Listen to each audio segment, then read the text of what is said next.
തോൽവിയിൽ ചിതറിപ്പോയ സഖാക്കന്മാർക്ക് ഊർജമായിട്ട് മറ്റൊരു വീഡിയോ എത്തിയിട്ടുണ്ട്. അതും കുട്ടി സഖാക്കളുടെ എനർജി എന്നൊക്കെ പറഞ്ഞാൽ അങ്ങ് വാരി വിതറുകയാണ്. നോക്കിയേ, ഇൻസ്റ്റയിൽ അബ്ദുറഹ്മാൻ തോറ്റപ്പോൾ മൊട്ടയടിച്ച് വൈറലായ കുട്ടി സഖാവിനെ ഓർമ്മയില്ലേ? അവരും സംഘവും ബൂസ്റ്റർ ഡോസുമായി എത്തിയിട്ടുണ്ട്.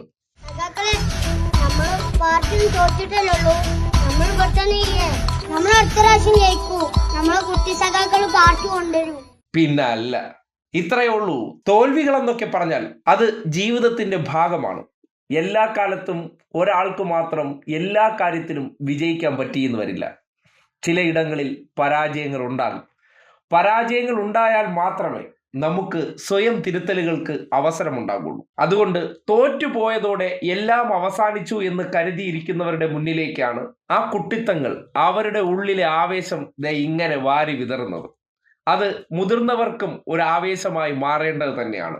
കാര്യം 10 വർഷം ജയിച്ച് സുരക്ഷിതമായിട്ടുള്ള പ്രവർത്തനങ്ങളിൽ ഇരുന്നവർ, അല്ലെങ്കിൽ അതിന്റെ ആലസ്യത്തിൽ അമർന്നവർ ഇനിയിപ്പോ വിയർപ്പൊഴുക്കേണ്ട കാലമാണ്. ആ തോൽവിയിൽ നിന്ന് പാഠങ്ങൾ ഉൾക്കൊണ്ട് സംഘടനയ്ക്ക് പുതുജീവൻ നൽകി, പുതുരക്തം നൽകി, അതിനെ ഊർജ്ജസ്വലമായിട്ട് പുനരുജ്ജീവിപ്പിച്ചെടുക്കുക എന്നുള്ള വലിയ പ്രയത്നത്തിന് എല്ലാവരും ഒരുമിച്ചിറങ്ങേണ്ട സന്ദർഭം. അതിനുവേണ്ടി അവർ നൽകുന്ന ആ ആവേശം തന്നെയാണ് ഏറ്റവും വലിയ ഒറ്റമൂലി എന്ന് പറയേണ്ടി വരികയാണ്.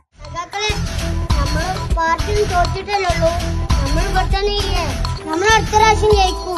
നമ്മളെ കുട്ടി സഖാക്കൾ പാർട്ടി കൊണ്ടുവരും.